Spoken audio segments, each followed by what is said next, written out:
જય શ્રી કૃષ્ણ, જય માતાજી. સ્વાગત છે આપ સૌનું આપણી ચેનલમાં. ભગવાન શ્રી કૃષ્ણની કૃપા આપ સૌ પર બની રહે તેવી પ્રાર્થના સાથે વર્ષ 2026નો અડધો પ્રવાસ આપણે પૂરો કરી લીધો છે અને હવે આપણે પ્રવેશ કરી રહ્યા છીએ જુલાઈ 2026ના પવિત્ર અને મહત્વપૂર્ણ મહિનામાં. જ્યોતિષ વિજ્ઞાનની દ્રષ્ટિએ આ મહિનો ખૂબ જ ઉથલ પાથલ ભરેલો અને સાથે જ અદ્ભુત તકો લઈને આવી રહ્યો છે. આજે આપણે વાત કરવા જઈ રહ્યા છીએ રાશિચક્રની સૌથી સંતુલિત રાશિ એટલે કે તુલા યાની કે લિબ્રા રાશિ વિશે. 1 જુલાઈ 2026 થી 31 જુલાઈ 2026 સુધીનો સમય તમારા માટે કેવો રહેશે? આ મહિને ગ્રહો નક્ષત્રો તમારા ભાગ્યના સિતારાને કઈ તરફ લઈ જઈ રહ્યા છે? શું તમને આ મહિને અણધારી સફળતા મળશે કે પછી તમારે સાવધ રહેવાની જરૂર છે? આજના આ ખાસ વિડીયોમાં આપણે કોઈ ટૂંકી માહિતી નહીં પરંતુ જ્યોતિષી વિજ્ઞાનની ગણતરીઓ સાથે સંપૂર્ણ ઊંડાણપૂર્વક વિશ્લેષણ કરીશું. આપણે જાણીશું તમારા જીવનના 7 મુખ્ય પાસાઓ, જેમ કે તમારો વેપાર અને વ્યાવસાયિક જીવન, તમારી આર્થિક સ્થિતિ અને આવકના સ્ત્રોત, તમારું ગૃહસ્થ જીવન અને પ્રેમ સંબંધો, તુલા રાશિની સ્ત્રીઓનું વિશેષ જીવન, વિદ્યાર્થીનું ભવિષ્ય અને અભ્યાસ, તેમજ નિવૃત્ત લોકોનું જીવન અને સ્વાસ્થ્ય વિશે પણ આપણે જાણીશું. અને વિડીયોના અંતે આ મહિનાને સુવર્ણ બનાવવા માટેના અચૂક અને વૈજ્ઞાનિક ઉપાયો તો ખરા જ.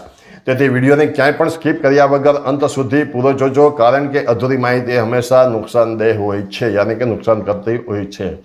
જો તમે ચેનલ પર નવા છો તો નીચે આપેલું સબસ્ક્રાઇબ બટન અત્યારે જ દબાવી દો અને બેલ આઇકનને ઓન કરી દો. મિત્રો, કોઈ પણ રાશિનું ભવિષ્ય જાણતા પહેલા એ સમજવું જરૂરી છે કે આ મહિને આકાશમાં ગ્રહોની સ્થિતિ શું છે. જુલાઈ 2026માં તમારી રાશિના સ્વામી શુક્રદેવની સ્થિતિ સૂર્યનું કર્ક રાશિમાં ગોચર અને રાહુ કેતુની બદલાતી ચાલ તમારા જીવન પર સીધી અસર કરવાની છે. દસમ ભાવ એટલે કે તમારા કર્મસ્થાન પર સૂર્ય અને બુધની યુતિથી બુધાદિત્ય રાજયોગનું નિર્માણ થઈ રહ્યું છે. આ રાજયોગ તમારા માટે કરિયરમાં મોટા પરિવર્તનો લાવશે. જો કે શનિદેવની દ્રષ્ટિ પણ તમારે કેટલાક ભાવો પર રહેશે જે તમને મહેનત કરાવશે પણ સાથે જ પાકું ફળ પણ આપશે. ચાલો હવે વિગતવાર સમજીએ તમારા જીવનના એક પાસાને. સૌથી પહેલા વાત કરીએ તમારા કરિયર અને બિઝનેસની. તુલા રાશિના જાતકો માટે આ મહિનો કર્મ પ્રધાન રહેશે. નોકરિયાત વર્ગ માટે મહિનાની શરૂઆત એટલે કે 1 થી 15 જુલાઈ દરમિયાન ઓફિસમાં કામનો બોજ ઘણો વધારે રહી શકે છે. બની શકે કે તમારા ટાર્ગેટ પૂરા કરવા માટે તમારે ઓવરટાઈમ પણ કરવો પડે. આ સમયે તમારા વરિષ્ઠ અધિકારીઓ એટલે કે તમારા બોસ સાથે વાદ વિવાદમાં ના ઉતરવું. તમારે વાણી પર સંયમ રાખવો ખૂબ જ જરૂરી રહેશે. પરંતુ 16 જુલાઈ પછી જેમ સૂર્યદેવનું ગોચર થશે સ્થિતિ તમારા પક્ષમાં આવી જશે. લાંબા સમયથી અટકેલું પ્રમોશન અથવા પગાર વધારો આ મહિનાના ઉત્તરાર્ધમાં મળી શકે છે. નવી નોકરી શોધી રહેલા યુવાનો માટે 20 જુલાઈ પછીનો સમય આશીર્વાદરૂપ સાબિત થશે. જો તમે વેપાર કે બિઝનેસ કરો છો તો આ મહિનો ભાગીદારી યાની કે પાર્ટનરશિપના કામોમાં સાવધાની રાખવાનો છે. કોઈ પણ દસ્તાવેજ પર સહી કરતા પહેલા તેને 2 વાર વાંચી લેવો. કાપડ, સોના ચાંદી, કોસ્મેટિક્સ અને હોટેલ મેનેજમેન્ટ સાથે જોડાયેલા વેપારીઓને આ મહિને બમ્પર નફો થવાની સંભાવના છે. લોખંડ અથવા મશીનરીના બિઝનેસમાં રોકાણ કરવું હોય તો મહિનાના છેલ્લા અઠવાડિયા સુધી થોભી જવું હિતાવહ રહેશે. હવે વાત કરીએ આપણા જીવનના સૌથી મહત્વના પાસાની, જે છે ધન અને આવક. જુલાઈ 2026માં તુલા રાશિના જાતકોની આર્થિક સ્થિતિ કેવી રહેશે? આ મહિને તમારા લાભસ્થાનમાં ગ્રહોની અનુકૂળતાને કારણે આવકના નવા સ્ત્રોત ખુલશે. જો તમે એક કરતાં વધુ માધ્યમોથી કમાણી કરવા માગો છો તો તમારી યોજનાઓ સફળ થશે. પૂર્વજોની મિલકતમાંથી પણ તમને આ મહિને અણધાર્યો લાભ મળી શકે છે. જો તમે કોઈને પૈસા ઉધાર આપ્યા હતા અને તે પાછા મળવાની આશા છોડી દીધી હતી તો આ મહિને થોડો પ્રયત્ન કરજો, તમારા પૈસા પાછા આવી શકે છે, તો ઉઘરાણી કરી લેજો. ખાસ ચેતવણી અહીં હું તમને એ આપું છું કે આવકની સાથે સાથે આ મહિને રાહુની દ્રષ્ટિને કારણે વૈભવી વસ્તુ પાછળ અણધાર્યા ખર્ચાઓ પણ વધી શકે છે, જે સમજી જવાનું કે કઈ રીતે આપણે ખર્ચો કરો, બરાબર. તો ત્યાર પછી તમારી કમાણી અને ખર્ચ વચ્ચે સંતુલન જાળવવું ખૂબ જ જરૂરી રહેશે. રોકાણની વાત કરીએ તો શેર બજાર કે મ્યુચ્યુઅલ ફંડમાં લાંબા ગાળાનું રોકાણ કરવા માટે 17 જુલાઈ પછીનો સમય શ્રેષ્ઠ છે. લોટરી કે સટ્ટા બજાર જેવા જોખમી કાર્યોથી આ મહિને બિલકુલ દૂર રહેવું, નહીંતર મોટું આર્થિક નુકસાન વેઠવું પડી શકે છે. મિત્રો, તુલા રાશિનું પ્રતીક ત્રાજવું છે જે સંતુલન દર્શાવે છે. આ મહિને તમારે તમારા પરિવાર અને સંબંધોમાં આ જ સંતુલન જાળવવું પડશે. પરણેલા લોકો માટે મહિનાના પ્રથમ ભાગમાં જીવન સાથે નાની બાબતોમાં મતભેદ થઈ શકે છે. અહંકાર એટલે કે ઈગોની લડાઈમાં ઘરની શાંતિ ન હણાય તેનું ખાસ ધ્યાન રાખજો. તમારી પત્ની કે પતિની ભાવનાઓનો આદર કરો. જો કે 22 જુલાઈ પછી પરિસ્થિતિ એકદમ બદલાઈ જશે. બંને વચ્ચેનો પ્રેમ ફરી ગાઢ બનશે. તમે તમારા જીવનસાથી સાથે કોઈ ધાર્મિક સ્થળની મુલાકાત લઈ શકો છો અથવા સુંદર પ્રવાસ પર જઈ શકો છો. જેઓ સિંગલ છે અને કોઈના પ્રેમમાં પડવા માગે છે તેમના માટે આ મહિને કોઈ ખાસ વ્યક્તિની એન્ટ્રી જીવનમાં થઈ શકે છે. જેઓ ઓલરેડી પ્રેમ સંબંધમાં છે તેમના સંબંધોમાં મધુરતા આવશે.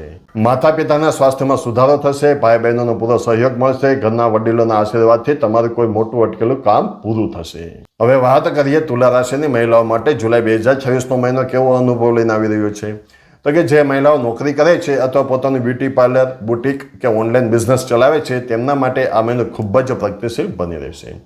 સમાજમાં અને કાર્યસ્થળ પર તમારું માન સન્માન વધશે. તમને કોઈ મોટી જવાબદારી સોંપવામાં આવી શકે છે જેને તમે ખૂબ જ સારી રીતે નિભાવશો. હવે જોઈશું ગૃહિણીઓ વિશે એટલે કે હાઉસવાઈફ વિશે. તો કે ઘરની જવાબદારીઓ સંભાળતી મહિલાઓ માટે આ મહિનો થોડો વ્યસ્ત રહેશે. મહેમાનોના આગમનને કારણે અથવા ઘરમાં કોઈ ધાર્મિક પ્રસંગને કારણે કામનું દબાણ વધી શકે છે. સ્ત્રીઓને આ મહિને પોતાના સ્વાસ્થ્ય સાથે બિલકુલ સમજૂતી ન કરવી. કેલ્શિયમની ઉણપ, હોર્મોનલ અસંતુલન અથવા પગના દુખાવાની સમસ્યા પરેશાન કરી શકે છે. સમયસર ભોજન લેવું અને પૂરતી ઊંઘ લેવી તમારા માટે અનિવાર્ય છે. મહિનાના અંતમાં પિયર પક્ષ તરફથી કોઈ શુભ સમાચાર મળવાથી તમારું મન પ્રફુલ્લિત થઈ જશે. હવે વાત કરીએ આપણા વિદ્યાર્થી મિત્રોની કે જેઓ પોતાના કરિયરનું ઘડતર કરી રહ્યા છે. તુલા રાશિના વિદ્યાર્થીઓ માટે જુલાઈ મહિનો મહેનતની કસોટી કરનારો છે. જ્ઞાનના કારક ગ્રહ ગુરુની કૃપા હોવા છતાં મહિનાની શરૂઆતમાં રાહુના પ્રભાવને કારણે તમારું મન અભ્યાસમાંથી ભટકી શકે છે. સોશિયલ મીડિયા, ગેમિંગ અથવા મિત્રો સાથે વધુ પડતો સમય બગાડવાને કારણે અભ્યાસમાં બેકલોગ આવી શકે છે. તેથી એકાગ્રતા જાળવી રાખવી ખૂબ જ જરૂરી છે. જે વિદ્યાર્થીઓ સરકારી નોકરી, જીપીએસસી, યુપીએસસી કે અન્ય સ્પર્ધાત્મક પરીક્ષાઓની તૈયારી કરી રહ્યા છે તેમને 15 જુલાઈ પછી ખૂબ જ સારા સમાચાર મળી શકે છે. તમારી જૂની મહેનત રંગ લાવશે. જો તમે ઉચ્ચ શિક્ષણ માટે વિદેશ જવા ઈચ્છો છો અને વિઝા પ્રક્રિયામાં કોઈ અડચણ આવી રહી હતી તો આ મહિને તે અડચણ દૂર થશે અને તમારી ફાઇલ આગળ વધશે. શોર્ટકટથી દૂર રહેવું અને માત્ર સખત મહેનત પર જ ભરોસો રાખવો. હવે વાત કરીએ પરિવારના પાયા સમાન આપણા વરિષ્ઠ નાગરિકો અને નિવૃત્ત એટલે કે રિટાયર્ડ લોકોની. તુલા રાશિના જે જાતકો નિવૃત્ત જીવન જીવી રહ્યા છે તેમના માટે જુલાઈ 2026નો મહિનો માનસિક શાંતિ અને સંતોષ આપનારો રહેશે. તમારો મોટા ભાગનો સમય આધ્યાત્મિક પ્રવૃત્તિઓ, પૂજાપાઠ અને સામાજિક સેવાઓમાં પસાર થશે. તમારી પેન્શન અથવા ભૂતકાળના રોકાણમાંથી નિયમિત આવક મળતી રહેશે જેના કારણે તમારે કોઈની સામે હાથ ફેલાવવાની જરૂર નહીં પડે. આર્થિક રીતે તમે આત્મનિર્ભર રહેશો. સ્વાસ્થ્યની દ્રષ્ટિએ વડીલોએ થોડી કાળજી રાખવી જરૂરી છે. ચોમાસાની ઋતુ હોવાને કારણે સાંધાના દુખાવા અથવા ગેસ એસિડિટી જેવી સમસ્યા થઈ શકે છે. હળવો અને શુદ્ધ ખોરાક લેવો. સવારે અને સાંજે હળવી વોકિંગની આદત રાખો. સંતાનો તરફથી તમને પૂરો આદર અને પ્રેમ મળશે જેનાથી તમારું મન પ્રસન્ન રહેશે. અને હા મિત્રો, જો તમે કોઈ પણ પ્રકારના વ્રત તહેવારોની સંપૂર્ણ માહિતી અને વાર્તા સાંભળવા ઈચ્છતા હોય તો આપણે આ ચેનલ પરથી સમયસર તમને તે મળી રહેશે. તો ચેનલને સબસ્ક્રાઇબ કરો અને બેલ આઇકોનને અવશ્ય દબાવો કે જેને કારણે આવનારી દરેક નવી વિડીયો સૌપ્રથમ તમારી પાસે સમયસર પહોંચી જાય. મિત્રો, આપની રાશિનું રાશિફળ દર મહિનાની 25 તારીખે બપોરે 2 વાગે આપણી ચેનલ લાઈવ યુનિક લાઈવ પર મળી જશે. જે જોવાનું ચૂકશો નહીં. તો ચાલો હવે આગળ વધીએ. દર્શક મિત્રો, આપણે તુલા રાશિના જુલાઈ 2026ના તમામ પાસાઓ જોયા. હવે આ મહિને આવનારી નકારાત્મક અસરોને દૂર કરવા અને સકારાત્મક ઉર્જા વધારવા માટે જ્યોતિષી વિજ્ઞાનના 5 અચૂક ઉપાયો નોંધી લ્યો. આ ઉપાયો કરવાથી તમારો મહિનો ખૂબ જ ભાગ્યશાળી બની જશે. જેમાં સૌપ્રથમ ઉપાય છે તુલા રાશિના સ્વામી શુક્રદેવ છે. તેથી આ આખા મહિના દરમિયાન દર શુક્રવારે સવારે સ્નાન કર્યા પછી સફેદ વસ્તુ ધારણ કરી શુક્રના મંત્ર ઓમ શ્રામ શ્રીમ શ્રોમ સહ શુક્રાય નમઃની એક માળા એટલે કે 108 વાર જાપ અવશ્ય કરવો. બીજો ઉપાય છે દર શુક્રવારે માતા લક્ષ્મીના મંદિરે જઈને ગુલાબનું ફૂલ અને સફેદ રંગની મીઠાઈ અથવા દૂધની ખીરનો ભોગ ચડાવવો. કનક ધારા સ્તોત્રનો પાઠ કરવાથી ઘરમાં ક્યારેય ધનની કમી નહીં થાય. જ્યારે ત્રીજો ઉપાય છે શનિદેવની કુદૃષ્ટિથી બચવા માટે દર શનિવારે સાંજે હનુમાન ચાલીસાના 2 પાઠ કરવા અને સરસવના તેલનો દીવો પીપળાના વૃક્ષ નીચે અવશ્ય પ્રગટાવવો.